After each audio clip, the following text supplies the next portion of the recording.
చేసినా కూడా అమితమైనటువంటి శక్తి సంపన్నులు కూడా ఆ తల్లి మనకి ప్రసాదం చేస్తుంది. అటువంటి మహాతల్లి మన తాడేపల్లిలో వెలిసి ఉండడం మనందరి యొక్క భాగ్యం.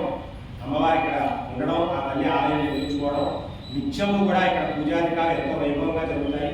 ప్రతి శుక్రవారం కూడా అమ్మవారికి శ్రీ సూక్త విధానంగా లలితా సహస్రనామంతో అమ్మవారి యొక్క అభిషేకము, అలాగే అక్షరం సహస్రనామాచలు కూడా జరుగుతాయి. అటువంటిది ఈ సంవత్సరం విశ్వావసునామ సంవత్సరం ఆశ్వయుజ మాసం శరదృతువులో ప్రారంభమయ్యేటువంటి పాడ్యమలగాయకు విజయదశమి వరకు కూడా జరిగేటువంటి శరన్నవరాత్రులు ప్రతి వాడవాడ, ప్రతి గ్రామం, ఈ దేశమంతా కూడా భక్తి సంపన్నంతో నిండి ఉన్నటువంటి భక్తజనులందరూ కూడా అమ్మవారిని సేవిస్తూ ఉంటారు. అలాగే ఈ లలిత ఆలయంలో కూడా శరన్నవరాత్రి ఉత్సవాలు ఈ సంవత్సరం ఆలయ నిర్మాణం జరిగిన తర్వాత 5వ సంవత్సరంగా, ఆలయ నిర్మాణం జరగకముందే ఇక్కడ 5 గుళ్ళు ఉండేవి. ఆ ప్రదేశంలో కూడా ఇక్కడ 3 సంవత్సరాలు లలితా శరన్నవరాత్రి ఉత్సవాలు జరిపాం.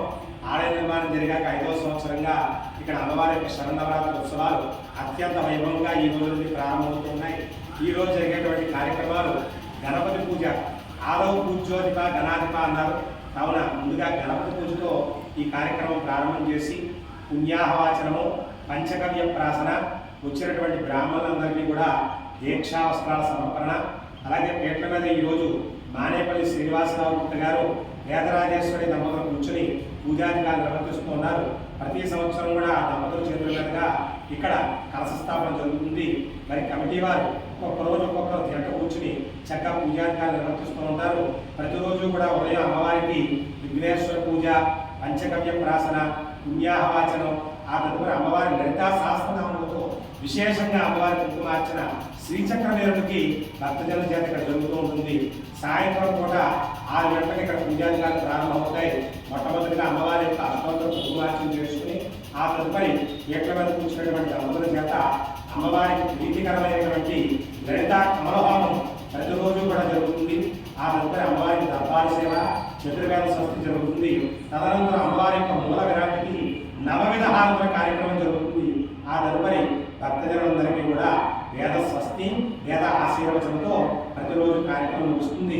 కావున భక్త మహాశీలందరూ కూడా ఈ 11 రోజులు కూడా వచ్చి అమ్మవారి యొక్క దర్శనం చేసుకోండి.